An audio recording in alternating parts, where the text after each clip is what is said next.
The soft glow of porch lights dotted our quiet suburban street as I walked home from another exhausting hospital shift. That's when I first noticed Mr. Peterson struggling with his grocery bags. At 82, he was as stubborn as they come, refusing to admit he needed help. But something in my heart just wouldn't let me walk by. "Let me help you with those, Mr. P," I called out, already jogging across the street. His weathered face crinkled into that familiar smile I'd grown to treasure over the past few months. Ever since his wife passed away last spring, I'd made it my personal mission to check on him, though I never imagined how deeply our unlikely friendship would impact both our lives. What started as simple grocery runs and medical appointment reminders soon blossomed into Sunday afternoon chess games and sharing stories over his famous homemade lemonade. He'd tell me tales about his days as a high school chemistry teacher, and I'd share stories about my adventures in the emergency room. Our age difference and different backgrounds melted away over steaming cups of coffee and his signature snickerdoodle cookies. The neighbors would sometimes give us curious looks. A young black nurse spending so much time with her elderly white neighbor wasn't exactly common in our community. But Mr. Peterson and I just laughed it off. "Good hearts don't see color," he'd say, reminding me of my own grandfather who'd passed away years ago. As months went by, I noticed subtle changes in Mr. Peterson's behavior. He began forgetting our chess dates, leaving the stove on, and sometimes seemed confused about what day it was. My medical training kicked in, and I gently suggested he see a doctor. That's when he revealed something that stopped me in my tracks. He had no family left, no children, no living relatives to help him navigate what was coming. Without hesitation, I stepped up. Between shifts at the hospital, I drove him to doctor's appointments, organized his medications, and made sure he ate proper meals. My own mother thought I was crazy, taking on such responsibility for a stranger. But Mr. Peterson wasn't a stranger anymore. He'd become family. One crisp autumn morning, while helping him sort through old photographs, he pulled out a dusty envelope. His hands trembled as he handed it to me. "I've been wanting to show you this for a while," he said, his voice thick with emotion. "You should know the whole story." Inside was a stack of yellowed newspaper clippings and a letter that would completely transform everything I thought I knew about my elderly neighbor. The date on the first clipping made my heart skip a beat, 1963. As I began to read, my hands started shaking. The headlines reveal a hidden chapter of Mr. Peterson's life, one that would explain why he'd been so insistent on keeping our friendship secret from certain people in the neighborhood. The truth about Mr. Peterson's past threatened to unravel not just our friendship, but the very fabric of peace in our small community. As I sat there, staring at the evidence before me, I realized I had to make a choice, one that would test my beliefs about forgiveness, redemption, and the power of human connection. Little did I know, that decision would set in motion a chain of events that would change both our lives forever and force our entire neighborhood to confront its own hidden truths. But first, I had to decide what to do with the information in my hands, knowing that either choice would come at a devastating cost. My hands trembled as I spread the newspaper clippings across Mr. Peterson's kitchen table. The headlines told a story of protest marches, civil rights demonstrations, and a young chemistry teacher who had stood up against segregation in our very own town. Mr. Peterson, the same man who now shared his cookies with neighborhood kids and fed stray cats, had been arrested multiple times for teaching science to black students in secret, defying local laws that had tried to maintain educational inequality. The letter, written by his late wife Sarah, revealed even more. They'd faced death threats, lost friends, and were eventually forced to move away from their hometown. But they never stopped fighting for what they believed in. The photos showed a younger Mr. Peterson standing proudly beside African American students at underground science fairs, helping them pursue dreams that society had tried to deny them. Tears welled up in my eyes as I looked at him now, this elderly man who had carried such a powerful secret all these years. "Why didn't you tell me sooner?" I asked softly. His eyes, clouded with age but still sharp with wisdom, met mine. "Because I didn't want you to think I was looking for praise or trying to prove something. True kindness doesn't need an audience." But there was more to the story, something darker that made my stomach twist. The final newspaper clipping, dated just a few years ago, revealed why Mr. Peterson had chosen our neighborhood for his retirement. A prominent local figure, someone still living just 3 doors down from us, had been involved in violently opposing integration back then. This person had never faced consequences for their actions and now held significant influence in our community. Mr. Peterson's recent confusion wasn't just age-related. He'd been receiving anonymous letters, subtle threats warning him to keep his past buried. His forgetfulness, I realized with growing horror, might have been partially triggered by the stress of carrying this burden alone. The thought of someone terrorizing this gentle man made my blood boil. I started noticing things I'd overlooked before, the way certain neighbors would abruptly cross the street when they saw us together, the mysterious scratches that had appeared on my car shortly after I began helping Mr. Peterson, the whispered conversations that stopped when I walked into our local coffee shop. One evening, while helping Mr. Peterson with his medication, he grabbed my hand with surprising strength. "There's something else you need to know," he whispered, glancing nervously at his windows. "Something about your grandfather." My heart stopped. How could he know anything about my grandfather, who had passed away years before I met Mr. Peterson? Before he could continue, a sharp knock at the door made us both jump. Through the window, I could see a shadowy figure standing on the porch, someone I recognized from our neighborhood council. Mr. Peterson's face went pale. "Don't answer it," he whispered, his hand tightening around mine. The knocking grew more insistent. From outside, a voice called out, "Mr. Peterson, we know you're in there. It's time we had a talk about old times." The way they said "old times" sent chills down my spine. I pulled out my phone, ready to call the police, but Mr. Peterson shook his head frantically. "If they get involved, everything will unravel," he whispered, "and you're not ready for what that means."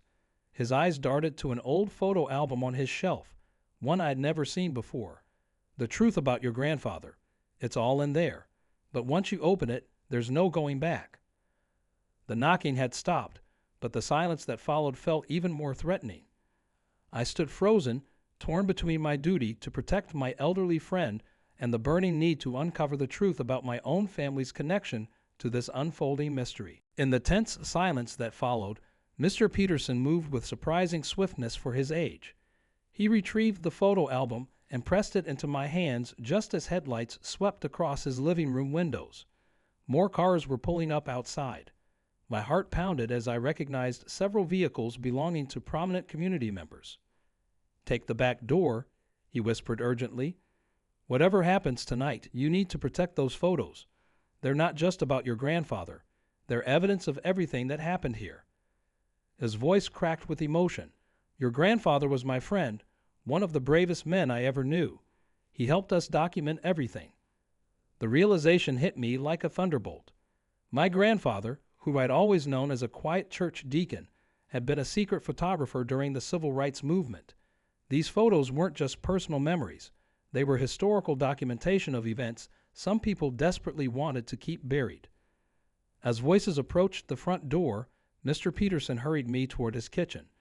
"Remember the scripture garden behind the Methodist church?" he asked, his voice barely audible.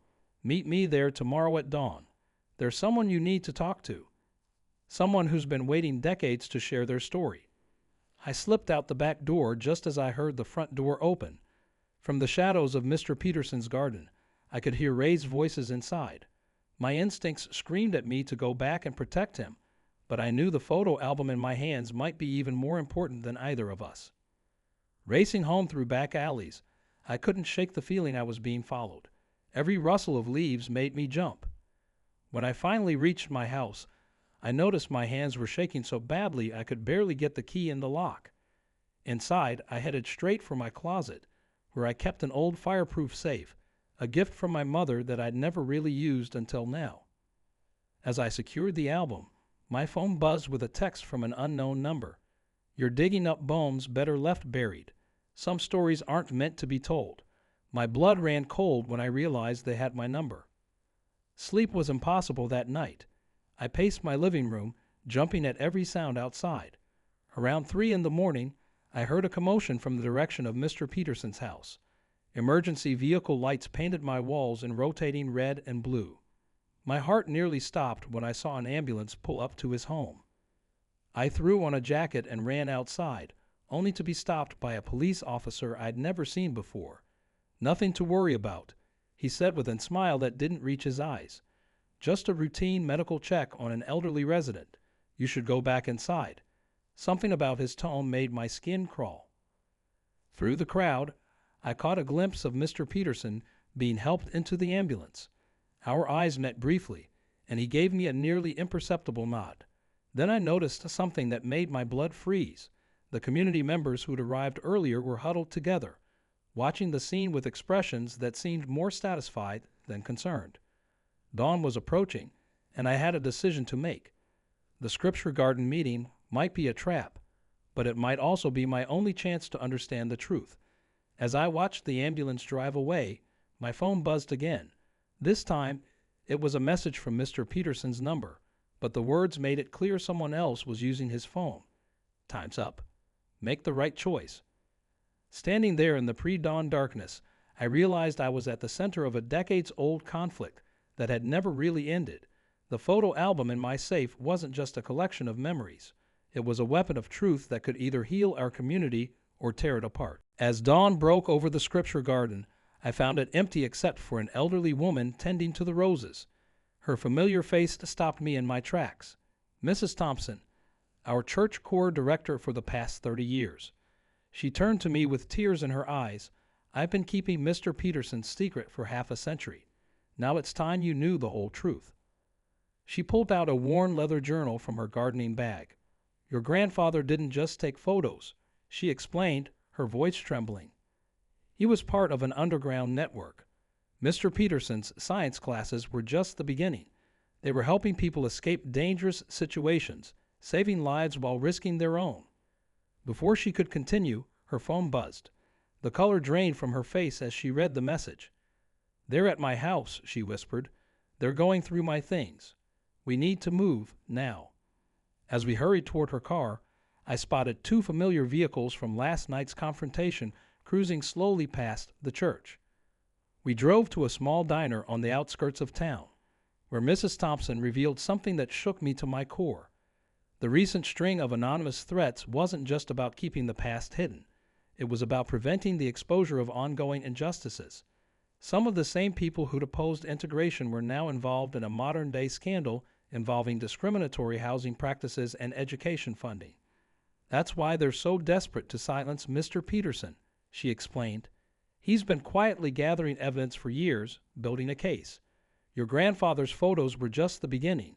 There's a hidden storage unit with documents that could expose everything, past and present." My phone lit up with a message from the hospital. Mr. Peterson was asking for me. But Mrs. Thompson grabbed my arm, her eyes wide with fear. "Don't go," she pleaded. "It's not really him messaging you. Think about it. They have this phone, remember?" Just then, we spotted a local news van pulling up to the hospital. Breaking news alerts started flooding my phone. Someone had anonymously leaked part of the story to the media.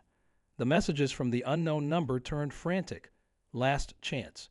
Bring everything you have to the hospital. Now." Mrs. Thompson's hands shook as she pulled out one final envelope. "Your grandfather left this with me before he died. Instructions on how to find the storage unit. He made me swear to only share it if his granddaughter ever started asking questions about Mr. Peterson." She smiled sadly. "He knew, somehow, that you'd be the one to finish what they started." As we sat there, my mind racing with possibilities, I noticed something odd. The diner's usual morning customers were all missing, replaced by unfamiliar faces who seemed far too interested in our conversation. Mrs. Thompson had noticed too. She discreetly slipped the envelope into my bag as she pretended to look for her reading glasses. "Whatever you do," she whispered, "don't trust anyone at the hospital, not even if they're wearing a uniform. The corruption goes deeper than you can imagine." She glanced nervously at her watch. "We have maybe 2 hours before they realize the storage unit exists. After that," the bell above the diner's door chimed as 3 men in suits walked in. I recognized one as a prominent local judge who'd been at Mr. Peterson's house last night. Mrs. Thompson squeezed my hand under the table, her message clear. We needed to separate, and fast. As I walked to my car, my heart pounding, I realized I was now carrying the weight of a decades-long struggle for justice. The photo album in my safe, the envelope in my bag, and whatever waited in that storage unit could change everything. But first, I had to figure out who I could trust and how to reach Mr. Peterson without walking into a trap. The hospital loomed in the distance, its windows reflecting the morning sun like watching eyes. Somewhere inside, my elderly friend was either waiting for help or being used as bait. Time was running out, and I had to make a choice that would impact not just our lives, but the future of our entire community. I made my decision in a split second. Instead of heading to the hospital, I drove straight to the storage facility listed in my grandfather's envelope.